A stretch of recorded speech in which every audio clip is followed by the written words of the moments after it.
வணக்கம். ஒரு ஒரு சமயம் ரமண மகரிஷியிடம் ஒரு அன்பர் என்ன கேட்டார்னா, உலகத்தில் எதிர்காலம் எப்படி இருக்கும்னு சொல்லிட்டு ரமணர் சிரிச்சுக்கினே, நிகழ்காலத்தை ஒரு வினாடி கூட வீணாக்காமல் நீங்கள் வாழ்க்கையை நடத்தினீங்கன்னா எதிர்காலம் நல்லா தான் இருக்கும்னாரு.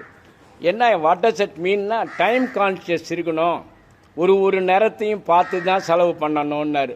நெப்போலியன் என்ன பண்ணாருங்க, ஒரு தடவை வார்ஃபீல்டுக்கு போகிறதுக்கு முன்னாடி அவருடைய சீஃப் பட்டாலியன்லாம் கூப்பிட்டு, வாங்க எல்லாருக்கும் ஒரு விருந்து கொடுக்குறேன்னு சொல்லிட்டு ஒரு டைம் ப்ரிஸ்கிரைப் பண்ணார், இந்த நேரத்துக்கு வாங்கன்னு சொல்லிட்டு.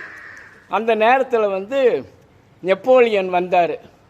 அவர் கரெக்டான நேரத்துக்கு வந்தார், உக்காந்தார், சாப்பிட்டுட்டு இருந்தார். ஆனால் அவங்க பெட்டாலியன்ஸ் எல்லாம் சொன்ன நேரத்துக்கு வரலைங்க, ரொம்ப தாமதமாக வந்தாங்க.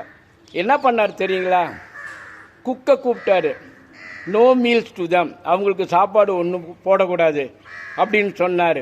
எல்லாரையும் உங்கள் சாப்பாட்டு நேரம் முடிஞ்சு போச்சு, இன்றைக்கி இப்போ நம்ம போருக்கு ஆயத்தமாகறதுக்கு புறப்படணும்னு சொல்லிட்டு எல்லோரும் வாங்க போருக்கு வாங்க புறப்படலான்னாரு. அவங்களுக்கு லைஃப் லாங் அது ஞாபகத்தில் இருந்ததுங்க. இது மட்டும் இல்லைங்க, காந்தி ஒரு தடவை சிதம்பரம் அண்ணாமலை யூனிவர்சிட்டியில் ஒரு லெக்சர் கொடுக்கறதுக்கு வந்தாருங்க. 10:10க்கு வரணுன்னா 10:12க்கு வந்தாருங்க. மேடையில் வந்த உடனே என்னை மன்னிச்சிடுங்க, கைண்ட்லி எக்ஸ்கியூஸ் மீ, 2 நிமிஷம் தாமதம் ஆயிடுச்சுன்னாரு. எதுக்கு சொல்கிறேன்னா, நேரத்தை வீணாக்கக்கூடாதுங்க. ஆமாங்க, நேரம் மோஸ்ட் கான்ஷியஸ். அன்னிபெசன்ட் அம்மையார் கூட ஒரு மீட்டிங்க்கு வரணுங்க, புகை வண்டியில் இறங்கினாங்க. மீட்டிங் நடத்துகிற இடம் அதுலேருந்து ஒரு 2 கிலோமீட்டர் தள்ளி இருக்குங்க. என்ன பண்ணாருங்க, வண்டி எதுவும் இல்லை கிடைக்கலன்றதுக்கோசரம் நடந்தே மீட்டிங் போகிற இடத்துக்கு போய் அந்த டைமுக்கு ரீச் ஆகிடுங்க.